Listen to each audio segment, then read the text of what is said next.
Olá, graça, paz e misericórdia da parte daquele que vive e reina pelos séculos dos séculos. Eu sou Erivelton Soares e você está no canal Escatologia Plena, o portal de estudos do preterismo completo.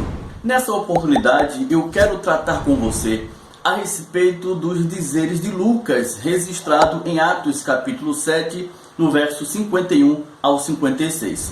O Senhor se levantou para julgar. Oi, mas a vinda de Cristo para julgamento, a sua vinda nas nuvens, ele se refere lá em Mateus 26, verso 64, ele vindo sentado à destra de Deus, como nesse texto aí está apresentando o Senhor de pé, vindo em juízo. É disso que vamos tratar nessa reflexão. Com certeza, essa é mais uma abençoada reflexão escatológica para a glória de Deus. Mas antes de irmos adiante, eu já vou solicitando o teu apoio e incentivo ao nosso trabalho, te pedindo o teu like, tá? Inscrição, se você ainda não é inscrito ou inscrita deste canal. E se possível, seja membro e vamos para a nossa reflexão.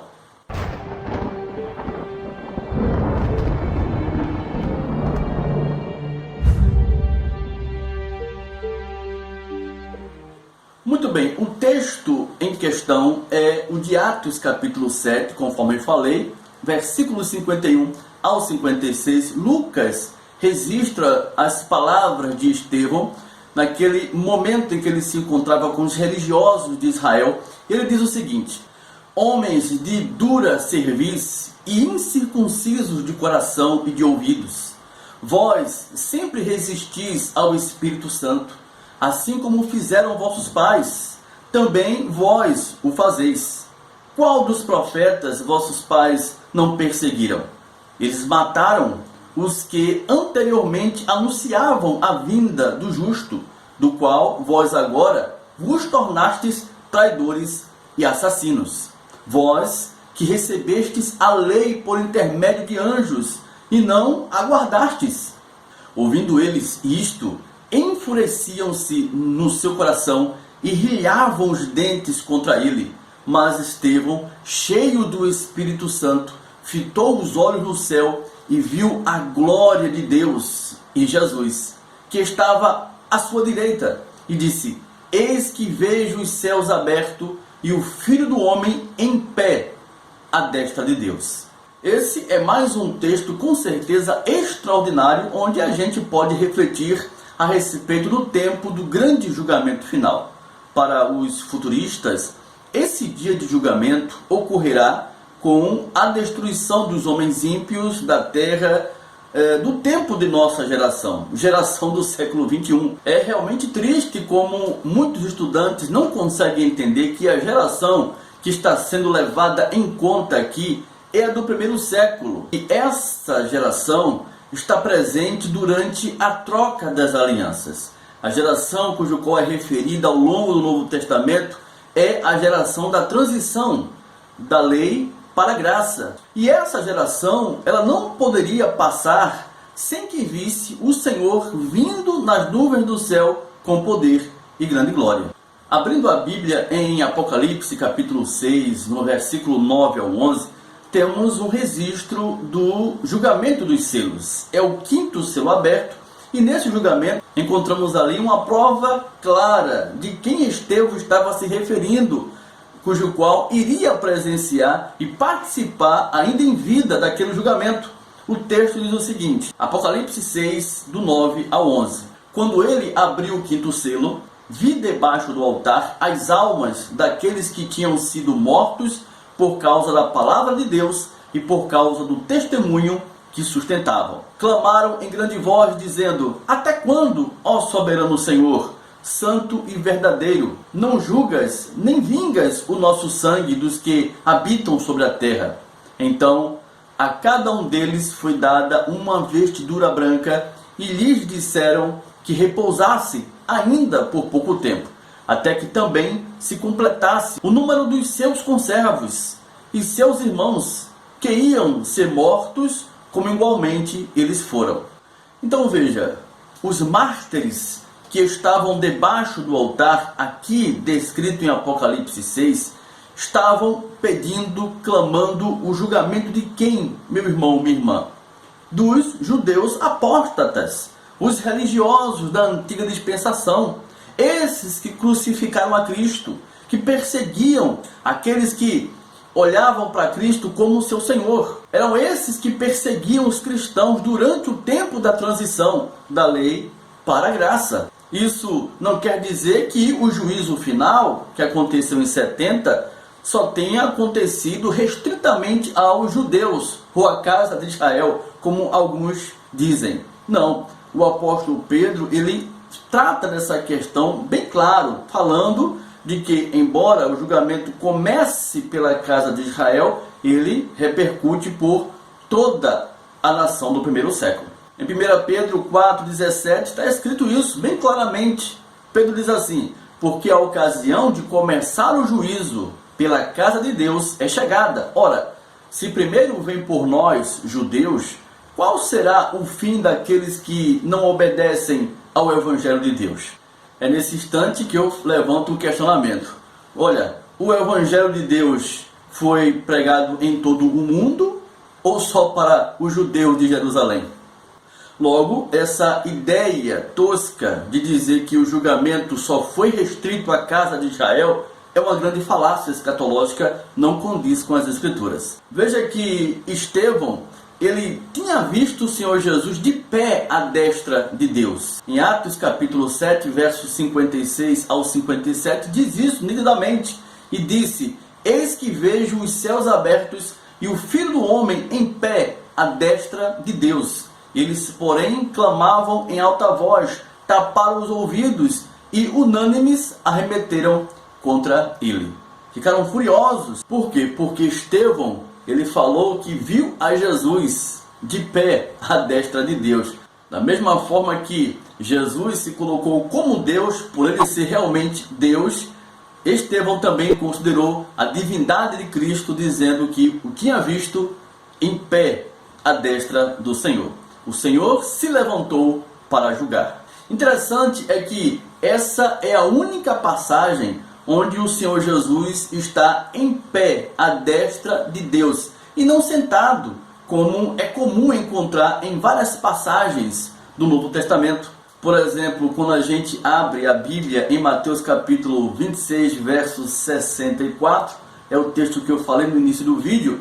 Quando ele é interrogado pelo sumo sacerdote Caifás, ele declara de uma forma bem objetiva a forma que ele viria julgar aquele povo. Respondeu-lhes Jesus, diz o texto: tu disseste diante de uma acusação. Entretanto, eu vos declaro que desde agora vereis o Filho do Homem assentado à direita do Todo-Poderoso e vindo sobre as nuvens do céu. Olha, o texto é bem claro: assentado à destra de Deus.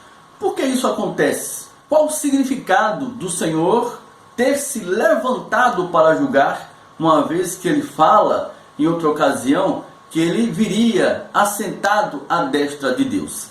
Na verdade, essa visão que Estevão teve do Senhor Jesus de pé à destra de Deus simboliza a vinda do Senhor Jesus como juiz e advogado dos seus mártires. É por isso que a descrição é justamente essa: em pé à destra de Deus. É o Senhor Jesus vindo como juiz e advogado.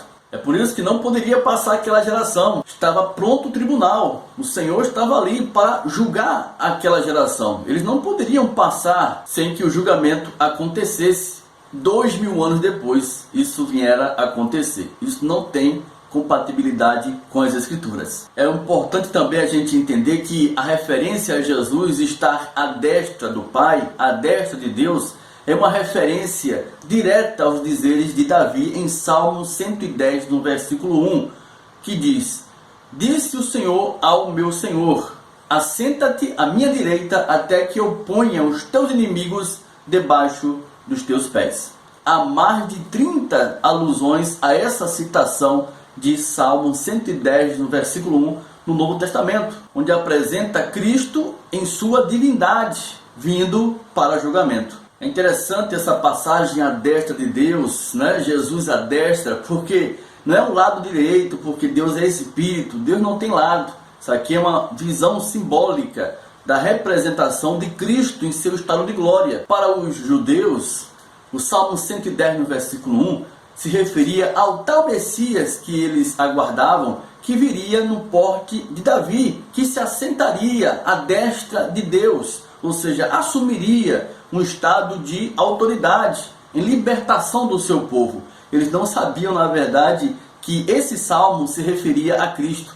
E o apóstolo Pedro, ele fala isso com muita propriedade em Atos capítulo 2, verso 25 ao 36. Depois que você dá uma olhadinha, com certeza é magnífico essa passagem dentro dessa reflexão. Para que essa descrição de juízo tenha notoriedade com o ocorrido de 70, isso é muito importante a gente levar em consideração, temos uma profecia bem direta que é tratado por Isaías lá no capítulo 2, do versículo 1 ao 2. Depois iremos ler o verso 19. Muito interessante, que diz a palavra de Deus. Palavra que em visão veio a Isaías, filho de Amós, a respeito de Judá e Jerusalém. Olha, Judá e Jerusalém. Nos últimos dias acontecerá que o monte da casa do Senhor será estabelecido no cimo dos montes, e se elevará sobre os outeiros, e para ele afluirão todos os povos.